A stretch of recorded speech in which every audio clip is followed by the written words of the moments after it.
सभी श्रोतागणों को जय सिया राम। राम राम।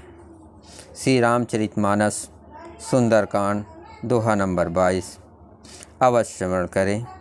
यदि नए श्रोतागण हैं चैनल को सब्सक्राइब कर ले, जिससे प्रतिदिन रामायण पाठ अर्थ सहित सुनने को मिले। महावीर बिरनो हनुमाना, राम जास जस आप बखाना। प्रणत पाल रघुनायक, करुणा सिंधु खरार। गए शरण पब राखिए, तब अपराध विसारी। खर के सत श्री रघुनाथ जी शरणागतों के रक्षक और दया के समुद्र हैं। शरण जाने पर प्रभु तुम्हारा अपराध भुलाकर तुम्हें अपनी शरण में रख लेंगे। राम चरण पंकज उर धरहु, लंका अचल राज तुम करहु। ऋष पुलस्त जसु विमल मयंका, तेह शशि महु जन हो कलंका। तुम श्री रामचंद्र जी के चरण कमलों को हृदय में धारण करो और लंका का अचल राज्य करो। ऋष पुलस्त मुनि का यश निर्मल चंद्रमा के समान है, उस चंद्रमा में तुम कलंक न बनो। राम नाम बिनु गिरा न सोहा, दिख विचार त्याग मद मोहा। बसनहीन नहीं सोह सुरारी, सब भूषण भूषित बर नारी। राम नाम के बिना वाणी शोभा नहीं पाती। मद मोह को छोड़ विचार कर देखो। हे देवताओं के शत्रु, सब गहनों से सजी हुई सुंदरी स्त्री भी कपड़ों के बिना नंगी शोभा नहीं पाती। राम विमुख संपत्ति प्रभुताई, जाय रही पाए बिनु पाई। सजल मूल चिन्ह सरितहि नाही, बरस गए पुन तबहि सुखाई। राम विमुख पुरुष की संपत्ति और प्रभुता रही हुई भी चली जाती है और उनका पाना न पाने के समान है। जिन नदियों के मूल में कोई जल स्रोत नहीं है, अर्थात जिन्हें केवल बरसात का ही आसरा है, वे वर्षा बीत जाने पर फिर तुरंत ही सूख जाती है। सुन दस कंठ कहो पन रूपी, विमुख राम ताता नहीं कोपी। शंकर सहस विष्णु अज तोहि, सकहि न राखे राम कर दोहि। हे रावण सुनो, मैं प्रतिज्ञा करके कहता हूँ कि राम विमुख की रक्षा करने वाला कोई भी नहीं है। हजारों शंकर विष्णु और ब्रह्मा भी श्री रामचंद्र जी के साथ द्रोह करने वाले तुमको नहीं बचा सकते। महावीर बिरन हनुमाना, राम जास जस आप बखाना। मोह मूल बहुसूल प्रद, त्यागो तम अभिमान। भजहु राम गुण नायक, कृपा सिंधु भगवान।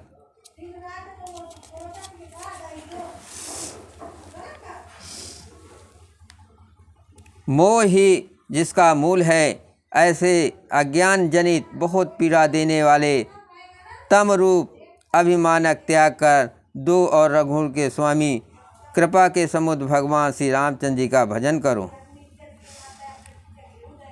यद्यपि कही कपियति हित बानी, भगत विवेक बिरत नय सानी। बोला बिहस महाअभिमानी, मिला हमें कपि गुर बड़ ज्ञानी। यद्यप हनुमान जी ने भक्ति ज्ञान और वैराग और नीत से सनी हुई बहुत ही हित की वाणी कही, तो भी वो महान अभिमानी रावण बहुत हंसकर व्यंग से बोला कि हमें ये बंदर बड़ा ज्ञानी गुरु मिला। मृत्यु निकट आई खल तू ही, अलाग से अधम सिखावन मोही। उल्टा हो का हनुमाना, अमति भ्रम तोर प्रकट मैं जाना। रे दुष्ट, तेरी मृत्यु निकट आ गई है, अधम मुझे शिक्षा देने चला है। हनुमान जी ने कहा इसमें उल्टा ही होगा, अर्थात मृत्यु तेरी निकट आई है, मेरी नहीं। ये तेरा मति भ्रम बुद्धि का फेर है, मैंने प्रत्यक्ष जान लिया है। सुनि कपि बचन बहुत खिसियाना, अबेगिन हरहु मूल कर प्राणा। सुनत निशाचर मारन धाये, असच मैन सहित विभीषण आए। हनुमान जी के वचन सुनकर वो बहुत ही कुपित हो गया और बोला, अरे इस मूर्ख का प्राण सीघी को नहीं क्यों नहीं हर लेते। सुनते ही राक्षस ने मारने दौड़े। उसी समय मंत्रियों के साथ विभीषण जी वहाँ आ पहुँचे। नाय शेष करे विनय बहुता, नीत विरोध न मारहे दूता। आन दंड कछु करहि गोसाई, असबहि कहा मंत्र बल भाई। उन्होंने फिर सिर नवाकर और बहुत विनय करके रावण से कहा कि दूत को मारना नहीं चाहिए, ये नीति के विरुद्ध है। हे गोसाई, कोई दूसरा दंड दिया जाए। सबने कहा, भाई ये सलाह उत्तम है। सुनत बिहस बोला दस कंधर, अंग भंग कर पठये बंदर। ये सुनते ही रावण हंसकर बोला, अच्छा तो बंदर को अंग भंग करके भेज या लौटा दिया जाए। महावीर बिरनो हनुमाना, राम जास जस आप बखाना। कपि के ममता पूछ पर, सब कहो समझाय। तेल बोर पट बांध पुने, पावक देहु लगाय। मैं सबको समझाकर कहता हूँ कि बंदर की ममता पूंछ पर होती है, अतः तेल में कपड़ा डुबोकर उसे इसकी पूंछ में बांधकर फिर आग लगा दो।